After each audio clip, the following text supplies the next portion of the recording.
निर्वेद म्हणजे मागील दोषांचा पोळ, मागे जे दोष आपण केलेले आहेत त्याचं दुःख असणं. अनुताप म्हणजे प्रस्तुत जे आपण करतो आहोत त्याचं दुःख. आणि अनुशोच म्हणजे जे पुढे घडणारे जे आहेत त्याला अनुशोच असं म्हटलं जातं. म्हणजे आपल्याला कळतं ना की आपलं वजन वाढलं. का वाढलं?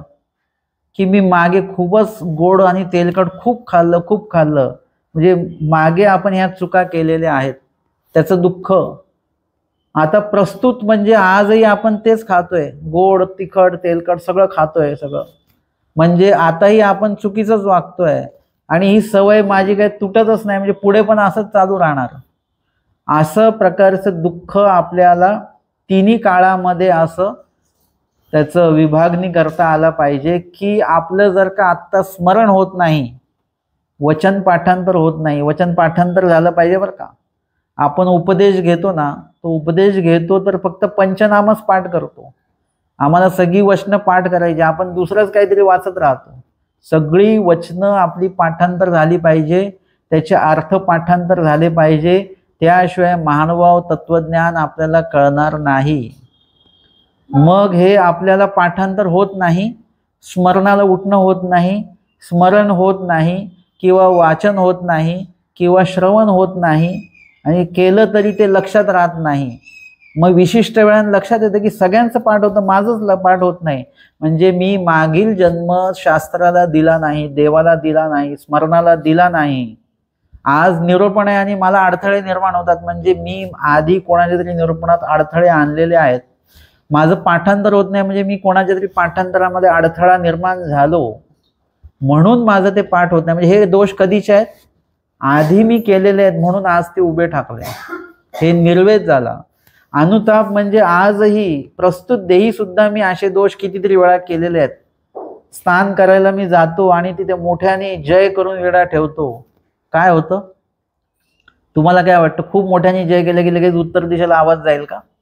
आणि हळू आवाजात बोललं तर मग जय देवापर्यंत पोहोचणार नाही का?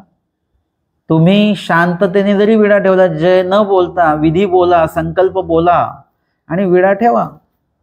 मोठ्याने जय केल्याने काय होतं? तिथे काही लोक स्मरणाला बसलेले असतात, त्यांचं स्मरण भंगतं की नाही भंगतं, आहे ना.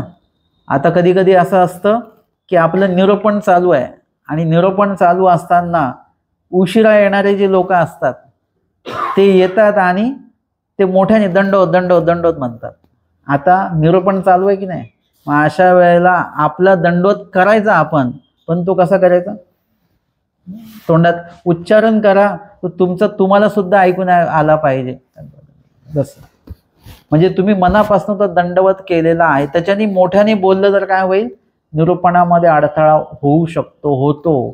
तसं तुम्ही जेव्हा विडा ठेवून जय करता तेव्हा बघा तिथे स्मरणाला बसलेले लोक आहेत, त्यांचं स्मरण भंगतं. म्हणजे प्रस्तुत आपण हा दोष करतो आहोत. आणि अनुताप अनुशोच म्हणजे हे जर का दोष आपण आज थांबवले नाही तर उद्या सुद्धा, भविष्य काळात सुद्धा, पुढच्या जन्मात सुद्धा हे मागच्या जन्मातले दोष ह्या जन्मात आले तसे ह्या जन्मातले दोष पुढच्याही जन्मामध्ये उभे ठाकणार आहेत. हे असे निर्वेद, अनुताप, अनुशोच. निर्वेद म्हणजे मागील दोषांचं पोळ, अनुताप म्हणजे प्रस्तुत दोषांविषयी दुःख, आणि अनुशोच म्हणजे भविष्य काळात घडणाऱ्या दोषांविषयी प्रसव मोडणे, दुःख करणे आणि तो दोष उभा ठाकू नये म्हणून देवाला प्रार्थना करणे. आणि चौथं दुःख म्हणजे आर्त, म्हणजे देवा तोची व्हावा तूची भेटावा. हे दुःख देवाकडे आपल्याला करायचं की देवा मला दुसरं तिसरं काही नको, तुम्हीच झाले पाहिजे आणि तुम्हीच भेटले पाहिजे मला. असं हे झालं चतुर्विध दुःख, याच्यामध्ये आपण पाहिले.